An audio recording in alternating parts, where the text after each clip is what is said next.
we thought too. Finally. That's what I sort of was referring to. At least they didn't find out 4 years after. Both your boys are away now? Well, Charlie's home this weekend Uh-huh. for a little bit, but yes, they're both. Now, in is your school. mom living in with you, or? She went back home last weekend, celebrated her 9th. Not in the river, neither. No, just fine. I'm not a catfish fisherman. Uh-huh.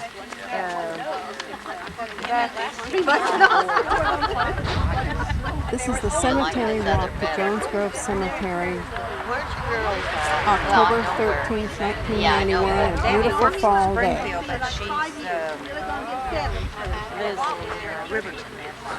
That summer. It's about a 15-minute drive. Springfield, right? Springfield has the highest crime rate in the state of Illinois. You're kidding. No, I just... Noticed, and I will refer to these notes quite often. I'll wait till the rest of them catch up with us. But if you notice this stone, this is the stone that was put here as a dedication that Henry Jones gave this plot as a family plot. And in the courthouse records, and I do thank Shirley Nesbitt because she researched most of this, that tells me what's what. But in the courthouse records, this is known as the English graveyard. And Henry Jones, who Henry and Sarah came here, he was the one that donated this land and set it up. He incidentally bought, when he came, the Whitcomb house in Catlin. Whitcomb was one of the 4 earliest people that came to this area, Butler's Point, and it's the mansion referred to as where Rod and Eleanor Crawford lived. It's right directly across from the museum. And it describes in detail the brick building and how thick it is, solid brick walls and all. But that's where he started, and then he ended up with about 900 acres here. And through his perseverance and I suppose a good businessman, because it seemed like every one of them went into business. Now when you start in the Joneses, you're going to hear Henry Jones so many times you can't believe who Henry Jones is. And you can get so tangled up trying to figure it, because Henry Jones had 2 sons named Henry Jones, both of them. And in wandering around here, I found my uncle Henry Jones and Aunt Ethel's graveyard. I thought when they said Henry Jones, this is going to be a snap because it'd be about my uncle. But I think he's so far removed from the Henry Joneses that started this that you can get awful confused. Then the Richards had Fredericks, and the Fredericks had Richards, and so forth. And as I was going through this, I thought, boy, if this guy was, and any of his children, were running for the Supreme Court trying to get passed on the Supreme Court, they'd all get charges of sexual harassment to their wives. They all had 10, 11 children, and they named them, and they just intermingled so much that you'll really have a hard time figuring out who's who. A lot of this, we'll move on up here to the Henry Jones, and his mother-in-law's grave was located up here. And the graves are numbered thanks to another good helper. The graves are numbered 1 through 11, and we'll just cover the 11 of these places. And a couple of them, the oddity of it is some of the tombstones that are here, and they're the type that you don't see anymore. I thought there was a big inconsistency in birthdays and death dates and so forth. And what I got when I checked it, why it's a misturned in here. I thought one of them was 4 years older than what they said. Starts right up in here on the first stone. I would tell you also to watch where you're walking, because this is the most famous dog walk I've ever seen.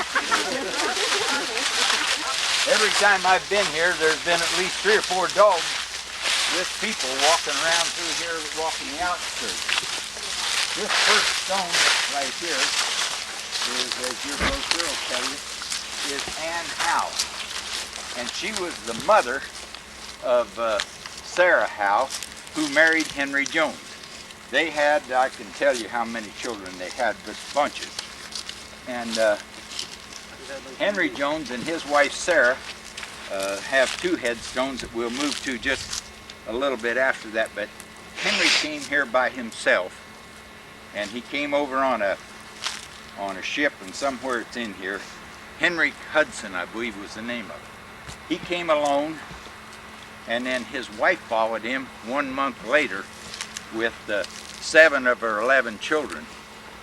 And I thought of the people that tried to travel with 1 or 2 children for a day or so would have had a hard time with a month on a ship getting over here from England. Nevertheless, this is his mother-in-law, Anne Howe, and this is the oldest stone in the cemetery right here. And actually we moved from here to the Henry Jones and Sarah Jones that are located just 10 feet away from here. Did she die as soon as she got here? She died a month after she got here. She killed her. It'd have killed me too. Now this is the mother of Henry Jones, and this is the oldest one. Then this is where Henry Jones and Sarah Jones are buried, and this is the original stone that you'll see of them, and it tells down to months and days and so forth of how old they were and all. But directly behind it, that's not marked, are 2 new stones that have been put in for Henry and Sarah Jones. They just relate to the birth date and the day that they died. I'll tell you just a little bit about this information, and some of it will be probably of no interest to you, but it might interest you because these were people who were the people that originally started the town of Catlin. And it tells about him coming over here, and he left Portsmouth, England, and it took him just a little over a month on the boat to get here. And then the children came with Sarah, and 4 of them had died and been buried in England, and she brought 7 living children with her here. All of her children were born in England, and the 7 that accompanied, and you're going to start finding out how this thing interwines, and about everybody that lives in Catlin is related to somebody else. The 7 that accompanied were Richard, who married a Sarah Bentley, Sarah Elizabeth, who became the wife of George Church, Eliza, who married William Brown and then married Frederick Tarrant, and Emily later married to Thomas Church. Frederick married Harriet Ann Dickinson, and who was later married to Arthur, and he had then married Emma Dickerson, and the 4 children buried in England were another Henry, a first Frederick, and a Rebecca. So you find out that there's a Henry, and then he has 2 children named Henry, and then there's a first Frederick and a second Frederick, and how they kept track of kids, I have no idea. I suppose they hollered, "Hey you," but nevertheless, they were blessed with an awfully lot of children. He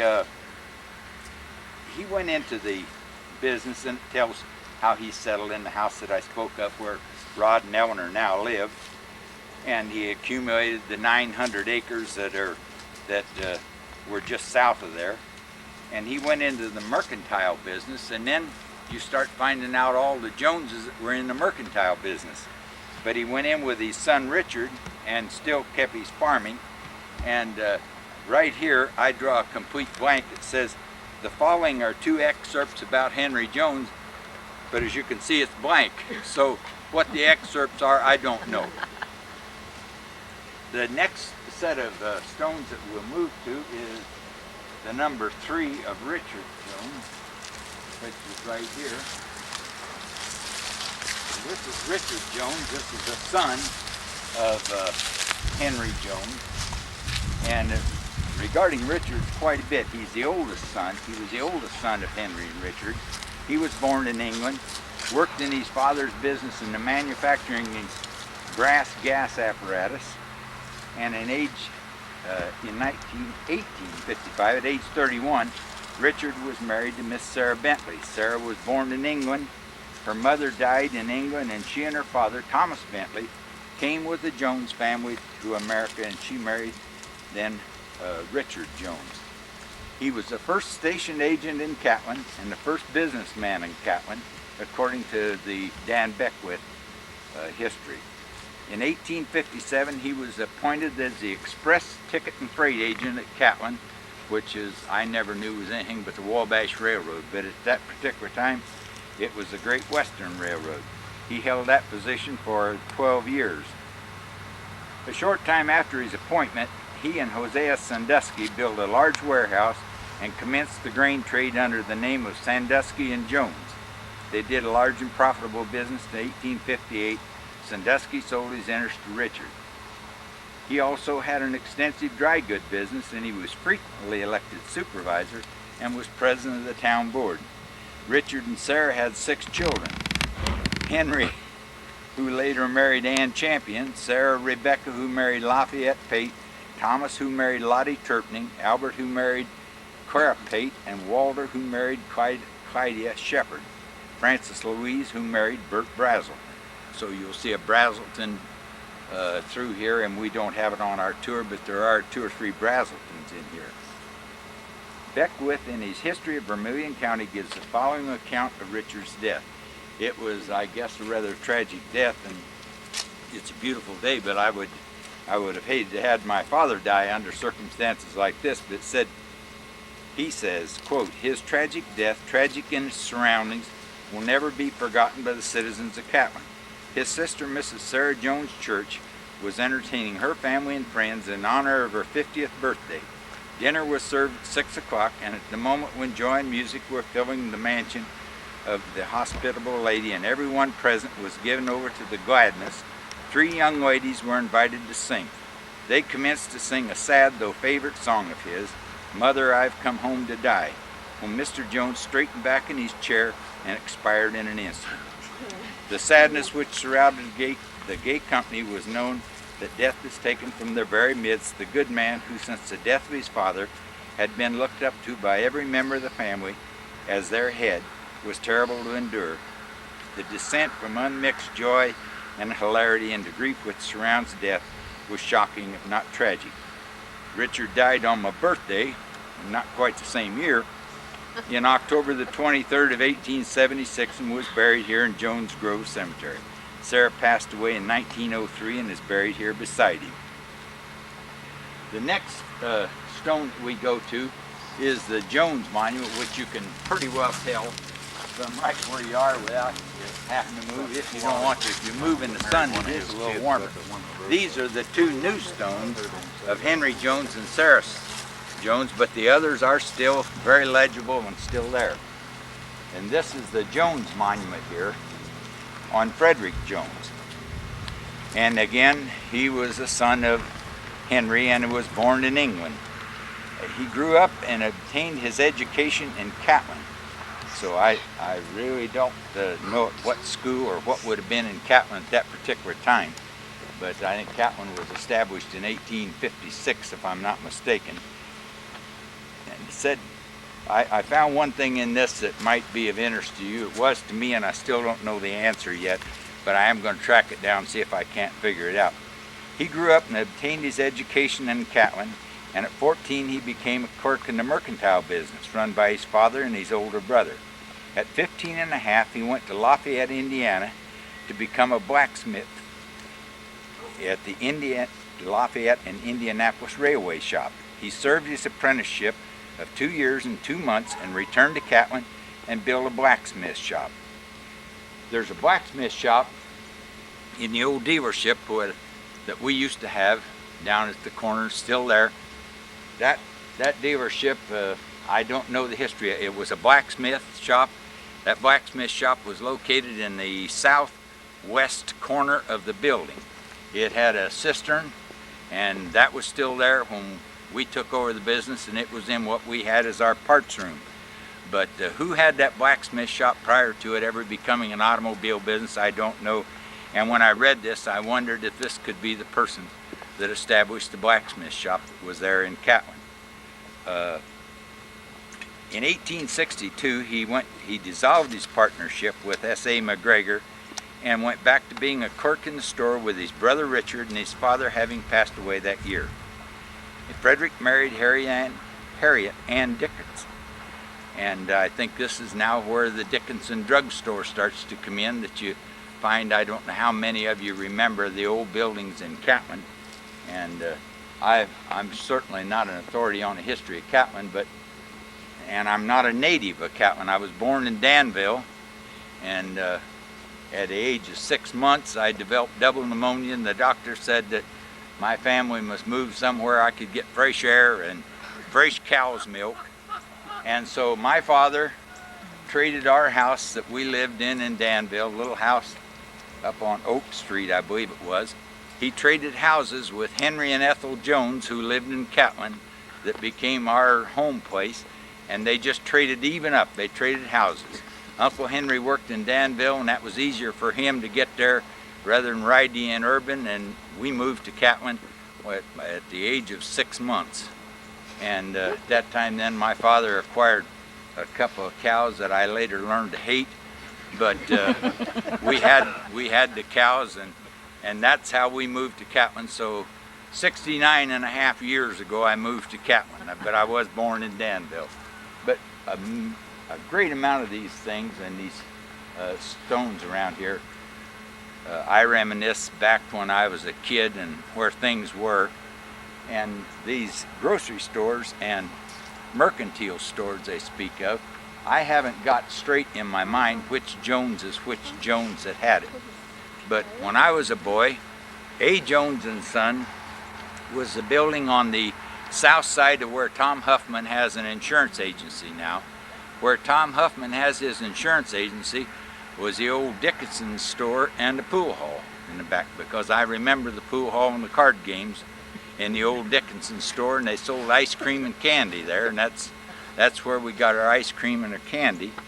And then the store just to the north of that was where Russell Jones had a store, and that was the old R.F. Jones grocery store. But that store was also, one of the Joneses had a store, and this just handed down. The A. Jones and Son store, then it was Edward Jones that had the store before Howard Clark had it, because Howard married Edward Jones's daughter, Melba, and then he took over and ran the A. Jones and Son grocery store.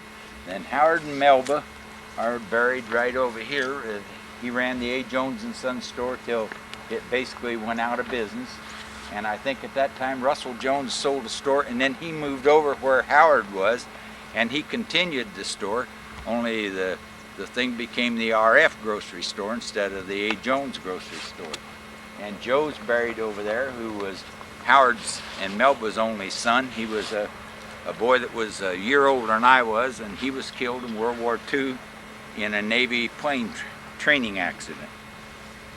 But getting back to the history of the Joneses, I said it intertwines so much that you can't figure out which Jones is which Jones unless you've got a program that you can follow. It said that Frederick took an active part in the Republican Party, and he and his wife sympathized with the teachings of the Presbyterian Church. So I guess I sympathized with the teaching of the Presbyterian Church when I was brought up, because that was the church that I was in. At that time, it sat just about where the new Methodist Church is built now, and the parsonage sat just to the north side of the street. And the Methodist Church occupied the one on the corner, and the Christian Church was across the tracks, right beside where Ed Jones lived. And it was a white frame building set on the corner there. Until then the Christian Church moved to where the Presbyterian Church was and became the Presbyterian Church, and then we were down to two churches, the Methodist and the Christian Church in Catlin. They both passed away. They celebrated 50 years of marriage, and you get to looking at the years on these tombstones, you find that 50 years was a pretty good age in there, that most of them didn't live anything like that. I went out to look at other stones in the other cemeteries this morning, spent some time out there, and I often do. My family is all out there, and the family that I had of the Morrises, which was on my mother's side, married into the Douglases and the churches and so forth. So that's where I got related to the Douglases and the churches.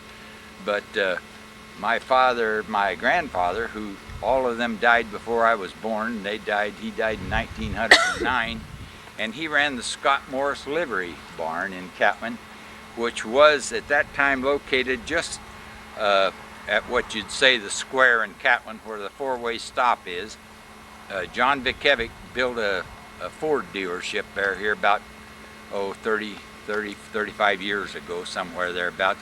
And presently Don Balser has his body shop there. That area was the old Scott Morris livery stable that my grandfather ran.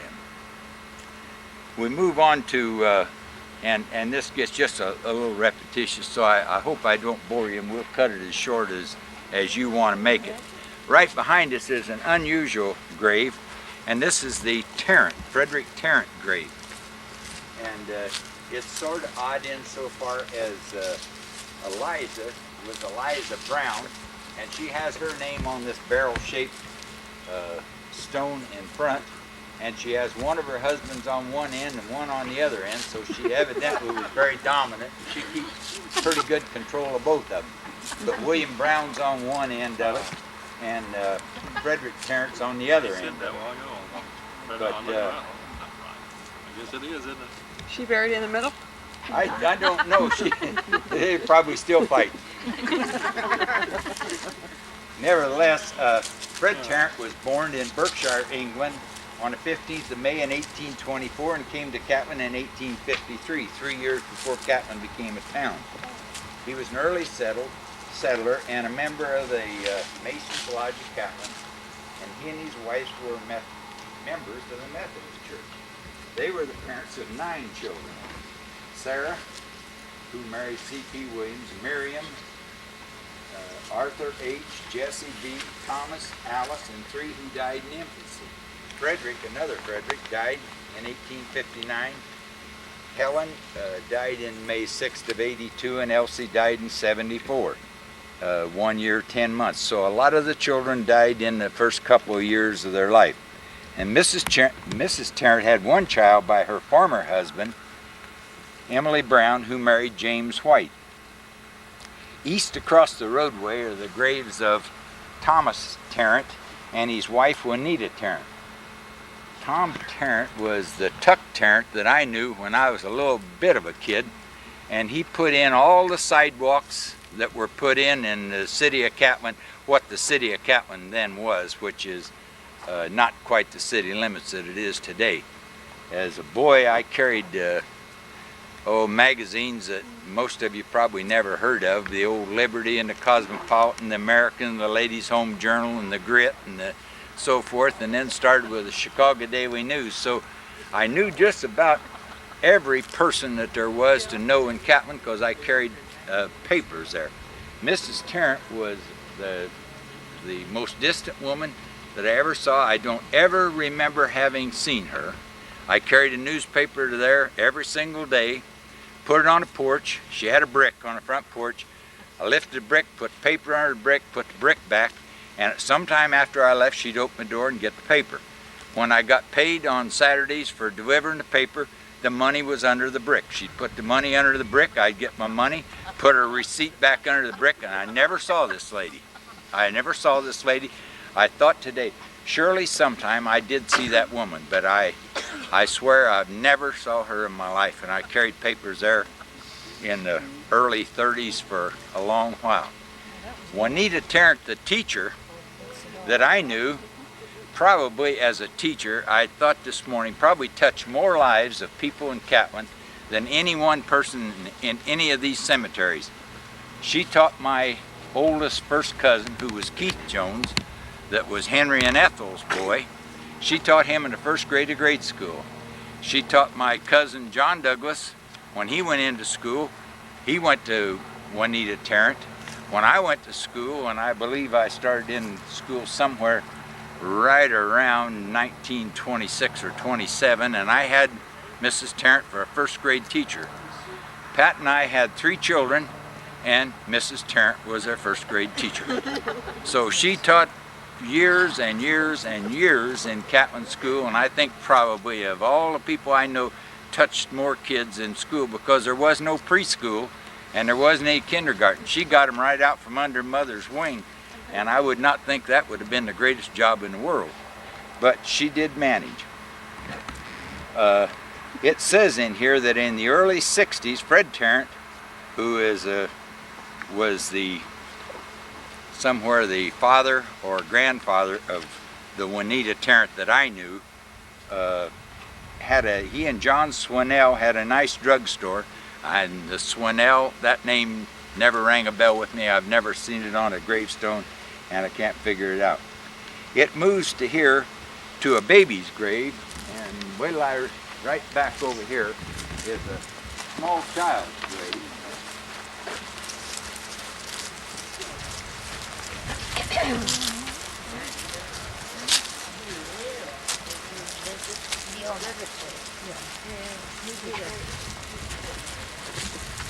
This is as you'd probably describe as being an infant, but it's a small lamb carved on the baby's grave that is the grave of Albert White, who was the son of R. and M.W. White. And M.W. White, as you got back up here, were she was a child of Frederick Tarrant. But it's a baby's grave, and it's the grave of this Albert White, and he died at the age of 5 months and 15 days. This is the son of Robert and Miriam Tarrant, and the grandson of Frederick and Eliza Tarrant. We move to grave number 8, and I have yet to place this unless this is the Thomas Bentley that way back over here was referred to as a Thomas Bentley, who was a son of one of the Jones girls who married a Bentley. But it's a flat stone laying on the ground. As soon as I find, yes, right dead ahead of us here. It's very legible. You can still read anything you want to read on it. And he apparently, as the gravestone says, was a member of the Illinois Volunteers and was killed or died in Nashville, Tennessee. And this is it's a very small reference to him, and it says Thomas was evidently a casualty of the Civil War. His stone is broken but perfectly legible, and it states Thomas Bentley, private, 125th Regiment, Illinois Volunteers, died in Nashville, Tennessee.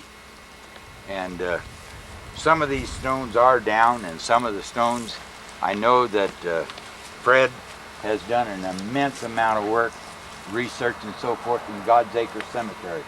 It's in rather bad repair now, but in 1956, when we had Catlin Centennial, Ernie Pate, who was a World War I veteran and very, very active, along with Russell Jones and Gerald Guyman, who was very active in the American Legion. And at that time I was commander of the Legion. They came to us and said they thought that it would be a tremendous project for the American Legion to take over the restoration of the God's Acre Cemetery. So that the American Legion, along with a lot of help from the Boy Scouts, we restored the God's Acre Cemetery, and we had every stone up, and we had all the weeds out of it, and we had nice green grass. We fertilized it, we mowed it, we did everything to it, straightened up the fence and so forth. And then what would behoove kids to do that type of thing? I've done an awful lot of things in my lifetime and accused a lot more that I didn't do. But but I don't believe I ever demolished something just for the pure devilment of doing it that I couldn't get some use out of it. The God's Acre Cemetery is something worth looking at. I knew the God's Acre Cemetery because that was old Uzziah Finley's hog waller out there at the corner where the creek made a little bend, and there was a pool. So it wasn't deep enough you'd drown, and it was deep enough to get wet. And all of the kids that were my age at that time, around 6, 7, 8, 9, 10 years old, we'd go of an evening in the summertime, we'd go to old Greeley Finley's hog waller and swim at the hog waller out on the end of where God's Acre Cemetery was. And then later on, that's where all the hobos were. All the hobos that stopped off before the train hit Tilton and they'd get caught. As the train slowed down, they jumped off out here along the railroad track, and they spent their time under that concrete railroad bridge out by God's Acre. And I know I don't know the number of, I call them spankings. They sometimes amounted more than a spanking, but that I got for associating Jack Hawkins and myself and several other kids of going down and visiting with the hobos when they cooked. They were cooking meals. Was it good? Yeah, they cooked them in a can. They had a fire, cooked them in a can there. But at that time, during the Depression, there was an awful lot of people that were hobos that today would be upstanding people with a job, and there was no jobs, and they had no way to go except they'd come around and knock on the door, and they'd do work or they'd do anything to get a meal or a handout or something, but they never come really begging. They always came and said, do you have something I could do for some food or a meal? And Mom would always fix something, they'd do something, and she'd fix it, and they'd eat it out under the apple tree. They didn't ever eat it in the house or any place. But at that particular time, all the gypsies used to come through Catlin. And the medicine shows that visited Catlin always came in and parked down at the end of where Howard Clark had the store, A. Jones and Son store, and they'd park their wagons and they'd pitch this medicine show they'd have, and they'd sell candy in a little bit of a sack, and you'd buy a sack for a nickel, and it had valuable coin prizes in it. About the first 6 sacks that were sold, everybody dig in there, and man, they'd come up with $50, and everybody clamor to buy that candy. And there was never another thing in any sack of candy. But they did sell an awful lot of candy. And then we had the gypsies that all camped, and all the gypsies camped out on what's called, I call the Butler Ford Road. This road right over here goes out to where the old salt, the start of the salt works were. And the gypsies had come through town with their earrings and all their dogs and everything else, and all the mothers had warned us that the gypsies had kidnapped all the little white kids and everything. We'd ride our bicycles along and taunt them. I remember that, until it would look like the person who was driving the wagon would get up like he was coming after us, and then we were long gone. But we're up to grave number 9, which is Arthur Dickinson. And I had this pretty well in my mind here where it was. As soon as I find it, yeah.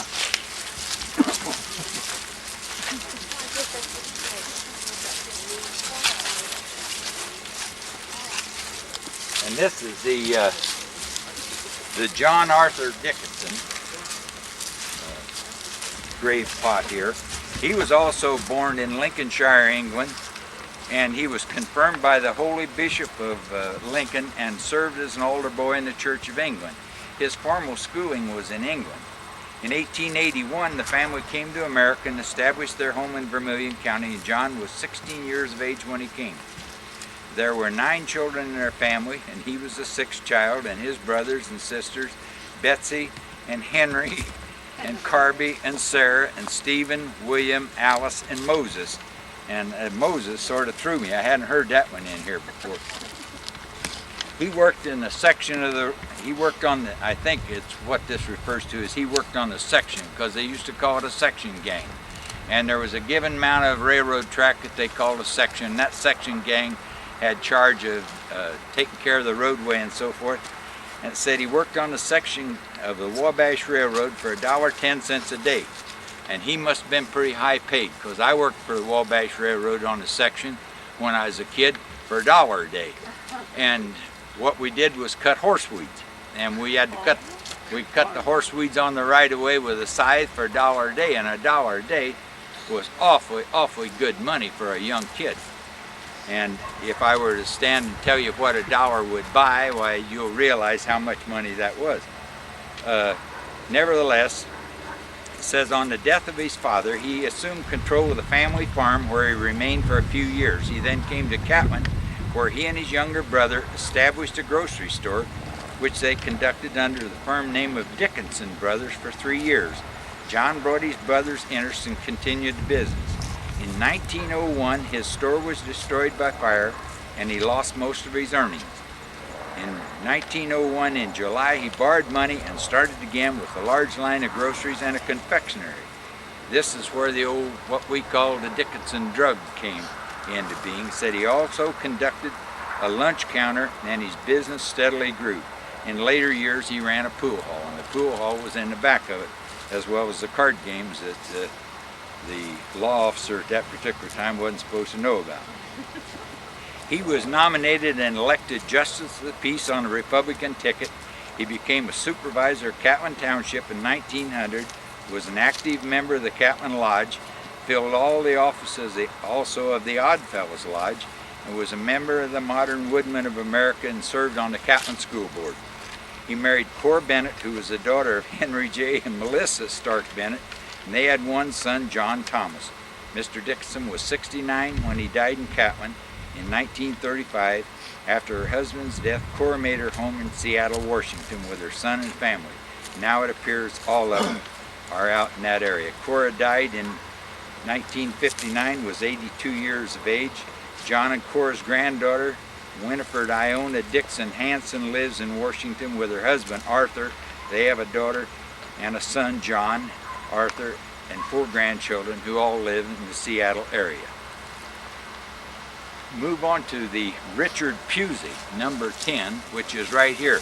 This stone is of great interest to a lot of people in how this tombstone is designed and made all of wood carvings. Everything is wood. The logs on the bottom, the wood on the side, even their markers is just a trunk of a chunk of wood with the limbs cut off. It tells how it's very elaborate with the carvings, and the gravestone of Richard Pusey and his wife Amelia Jane Cork Pusey. He was born in Shallow, Berkshire, England in 1798, the son of a farmer. Richard Pusey Sr. was well educated for his time, having spent several years at Oxford. He worked in London for a time at different jobs. He married Elizabeth Kirkpatrick in London in 1825. They had no children, and she died in 1844. In 1847, Richard came to Catlin direct from England. He then married Amelia Jane Eustace Cork in 1849. Amelia was born in 1818 and died in 1867, the day before her only child's 18th birthday. The stone reads, Amelia J., wife of R. Pusey, died October 24, 1867, aged 48 years and 8 months, and has the inscription, Jesus, while our hearts are bleeding, your love has won over the spoils that death has wrought. We would at this solemn meeting calmly say, thy will be done. Richard was a farmer all of his life. He died in 1893 at the age of 94 years, 11 months, and 3 days. On the stone is engraved, a light from our household is gone, a voice we loved is still, a place is vacant in our home that never can be filled. Their only child was Richard Pusey, who was born October 26th of 1849. And he's not the Richard Pusey I think that I knew and that just recently died here a couple years ago. The last gravestone we have too of it is of Catlin's doctor. And I don't know how many of you have had an opportunity to see this, but there's a picture here of this doctor who is right here, and his son, who's he's riding a beautiful horse, and it's reminiscent of all the fences that I ever knew around Catlin when I was a boy. All the fences had these little white picket fences all the way around, very fancy painted and so forth. And this is a picture of this doctor, and it's located just right here on our way out, right here, I believe it is. Richard Pusey that we're talking about, this is Russell Pusey's great-grandfather. Great-grandfather, yeah. Oh, okay. Well, Johnny Dixon related to this Dixon? Yes, yeah. Anyway, so Yeah. they all went to Seattle, Washington. Well, now John Dixon's a different Dickinson. And this is this cemetery tombstone of this doctor. That the picture is here. It's standing here. And the information on him says, Dr. Runyon was born in Mason County, Kentucky on April 25th of 1831. He came to Catlin in March of 1869 to practice medicine and was still serving as a doctor in Catlin in 1913. Hale and hearty at the age of 82 years, 6 months. He passed away in 1918. His wife was born in 1847, died in 1818. Both of them died in the same year. I think he was followed here in Catlin as a doctor, if I'm not mistaken, by Dr. Cloyd. And I think Dr. Cloyd was the village doctor for years and years. He's at least the one that I remember setting my broken arms and elbows and everything else, and also doctoring me when I was sick. But Dr. Cloyd, I think, followed Dr. Runyon, and then later on than that, Dr. Dewhurst came to Catlin, and I believe that was in 1932 or 33, because he became very good friends with my father, and he drove a Model T, and my dad at that time was selling Chevrolets, and he thought he most certainly should be driving a Chevrolet, and he sold Dr. Dewhurst an old Chevrolet and took in that Model T. Then Dr. Dewhurst, after a time, moved into Danville and moved his office into Danville and practiced there at the corner of Vermilion and North in that, I think it's a Temple building. I'm not sure that that's the name. It's the building on the corner of Vermilion and North. And he had his office there. And Dr. Kanigan came to Catlin. Also at the time that Dr. Dewhurst was here, Dr. Peel was in Catlin, who was never really considered, I don't think, by most of the people in Catlin as a doctor, but he was a doctor. But he used to read nothing. I'll never forget the man. He read nothing but these old westerns. They had the picture of the horse and the cowboy on it, and then there was a little book about that big, and he'd sit and read westerns, and he didn't ever have any patience. And he had his office was down across from where Toby's Cafe is. That little building that's over there, I really, one of Toby's daughters or something has that building now, but that was Dr. Peel's office, and he had a chair in there, and there was windows in just one room, and we would go up to the windows and watch him as a kid, because he'd be sitting in there reading this Western book, and he'd live every minute of it. He'd be sitting there going, bang, bang. And of course, we had a great time and played an awful lot of practical jokes on him, but he never, to the best of my knowledge, I don't know that he ever had a customer. Why? Does anyone know? I don't think he's a very good doctor, but I can remember Dr. Peel, and I remember where his office was, and I can sort of visualize what he looked at, but I don't ever remember anybody going to Dr. Peel.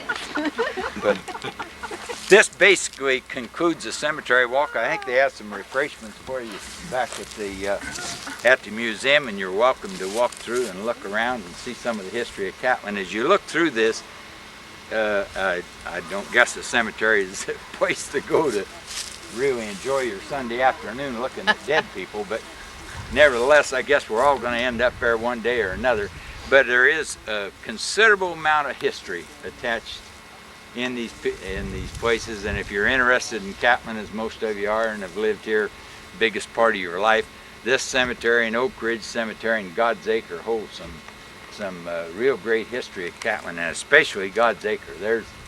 I remember the first legislator from this whole area was buried in God's Acre. The first school teacher who evidently taught these people, said they went through Catlin School, is buried in God's Acre. But there is a tremendous amount of history in that particular cemetery, and I hope at some point in time some organization will get behind it and restore it, because it is historical. It's the first cemetery in Catlin, but it's located by where the old Vermilion County Fairgrounds, and that probably goes back beyond my time. I don't remember a fair being held at the Vermilion County Fairgrounds, but the Vermilion County Fairgrounds, if you're familiar with where John Douglas built a new house out there, and I'm trying to think of the fellow that was in the insurance business here in Catlin. Baird bought my folks' house. That's where my mother and father built a house. Those houses are built on the old racetrack at the Catlin Fairgrounds, and they had to come in and level it. It was the old bank track, and they held all the horse races, which was a very, very big event, about like I guess stock car racing is now. But they were held there, and that's where the fairgrounds were held. But the old trees in the area where Bill Owen and those people lived, that area just directly behind them is now the Wherry Farm, was all the old Catlin Fairgrounds, or the first Vermilion County Fairgrounds. But it's a rather historical area, and it holds a lot of memories for me over a period of nearly 70 years. Having been born and raised, and I think when I originally can remember a sign on Catlin, it was 404 people. To the best of my knowledge, that was what the sign was. The city limits were right at the end of the old interurban, where the interurban turned around. It ended right as you enter Catlin High School. The interurban entered right. It ended right there, and they turned it around and sent it back to Danville. Because I can remember practical jokes of soap in the tracks so the interurban couldn't stop, and all the rest of the things that was done there. And I wasn't a part of it. I watched the older kids do it.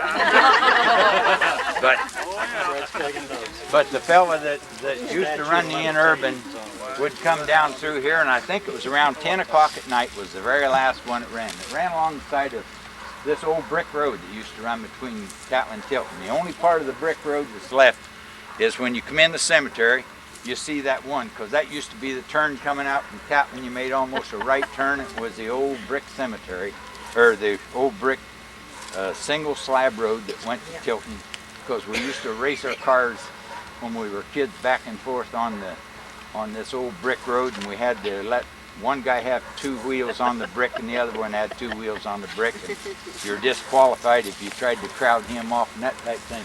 But the interurban run from Danville to Catlin, that was the transportation to get back and forth. And I remember in particular Bill Owen and John Lowell Taylor and Hick McCumber and Emmerich Penner and some of the older fellows, and they were 4 to 8 years older than I was. And we went down because we knew what they were going to do, and they got soap, and they soaped the interurban tracks for nearly 100 yards down from the end of where the interurban stopped and turned around, because it was just the end and that's all there was, and there wasn't anything out in front of it, and then soaked it back for about 100 yards. And the guy came through on the last run. Every time he was in a hurry, it was 10 o'clock and he didn't really have anybody coming to Catlin going back, and he come whistling down through Catlin, and they all knew that that's what he was going to do. We're all over in Douglas's yard and over in the high school yard and everything, just waiting for the fun to happen. And when he come down and he put the brakes on the interurban, all it did was pick up speed. And it just went right on out over the end of the track, and he had to go 100, 125 yards, and it stayed upright. It didn't tip over. But then they had to they brought stuff out from Danville to pull it back up. But at that time, Elsie Lantern was the village cop, and he actually knew who did it, but he couldn't prove it. And it was like a lot of things that went on. Mr. Keeney used to know everything that went on, but he couldn't prove it. But eventually somebody would tell him, and then you generally paid the price. But it's been real enjoyable, and I hope you've enjoyed it. And I think that maybe next year they're going to try to do a walk through the Oak Ridge. I don't have Alzheimer's. My wife says I have half-timers. I only forget half the time. You did a great job. I appreciate it, Jack. That was good. This other cemetery is also very, very, very interesting cemetery. This is probably the oldest of the two. I'm not sure, but I think this is the oldest of the two by several years. But the other cemetery is located out by where first Catlin was, which is originally Butler's Point. Might be dog daddy. Somebody want a cat? Well, it looks like there's one for taking. Black, old black. They didn't get to hear when they all come. Yell at Steve. Well, Steve and somebody else out there. This was, I don't know how I left this out of his script, but I did. In H.W. Beckwith's 1879 History of Vermilion County, he states, Henry Jones came from England in 1849, which of course you heard. He had amassed a considerable fortune in the energetic pursuit of his trade, and having a large family of boys, came here to make his home. He bought the Whitcomb farm and entered and bought land all around it until originally he had 3,000 acres. We said he ended up with 900, but that was at the time he was about to retire. But he had 3,000 at one time. He provided himself with 14 yoke of cattle to break up the prairie and stocked up heavily with cattle. He was a very large man, weighing over 300 pounds, and had all the traits of a hospitable, well-educated English gentleman, one of the real old stock. He engaged in partnership with William Bentley and William Hines in the tanning business, and did a pretty fair business, but they were never able to get enough bark, the people all being too busy with their farm work when bark peeling was in its prime. Nothing is left of the old tan yard but a fine spring of water. Now remember, this was 1879. It's over here. Do you know where it is, Eleanor? It's Down that way. yeah, it's right down there somewhere was where this tanning business was, right across the road there. This is the best story I like about Henry Jones. This is also related by Beckwith, 1879, remember. Soon after the railroad was in operation and Catlin had begun to grow into a place of note, the people concluded to have an old-fashioned 4th of July celebration. It was one of Henry Jones's favorite desires to show these Yankees how they would celebrate such an occasion in England, if they had ever been so fortunate as to have an affair there.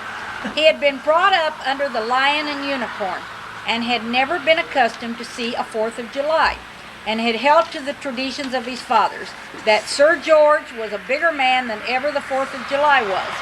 But on coming to America, he changed his mind and became a thorough Yankee. To have the biggest celebration ever seen in the Wabash Valley was what the people of Catlin proposed, and preparations were made accordingly.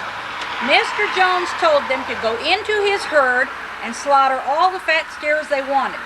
If a dozen won't do them, take 100, said the earnest Jonathan. Give them enough to eat or they can't be happy.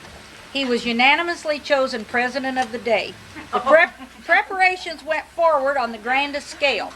20 men were sent out who spent a week soliciting provisions.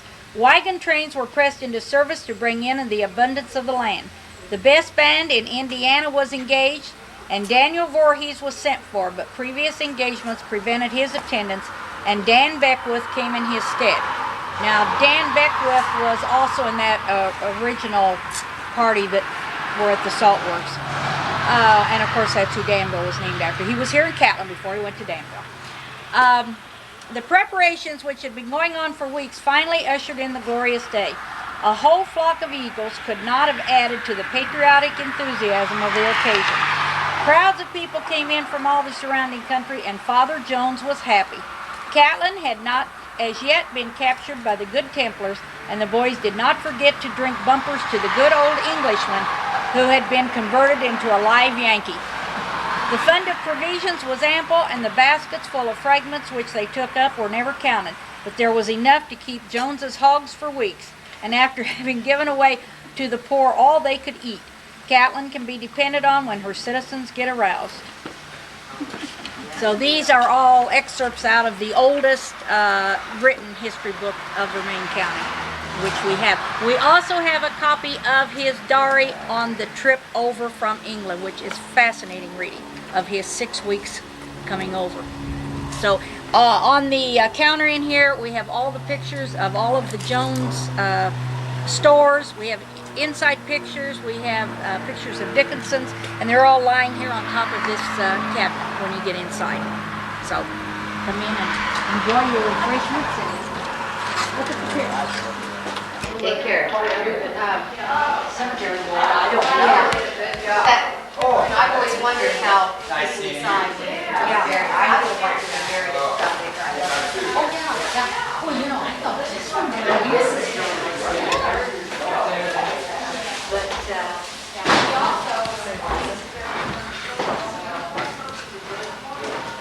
This is most enjoyable. well, thank you, thank you.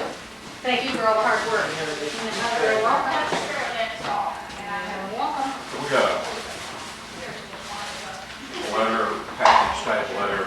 send to potential donators. Some sort of little something we could put together. I don't know, but that's something we ought to do. That's a good idea.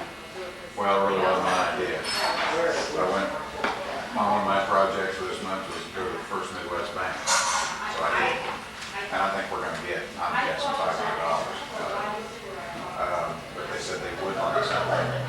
Well, we mentioned that last meeting, didn't we? We did, I knew there was some conversation, but I didn't know whatever got done.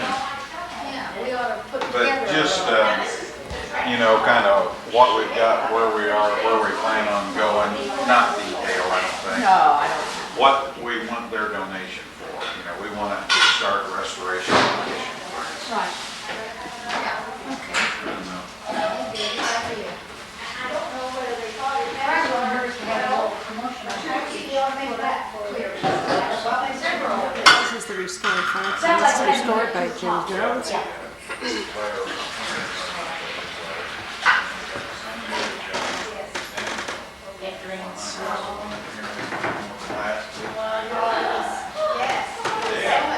Is this your set down here? I can tell. This is my second one, take things home, You yeah. want me to put your cookies in there or will they fit in?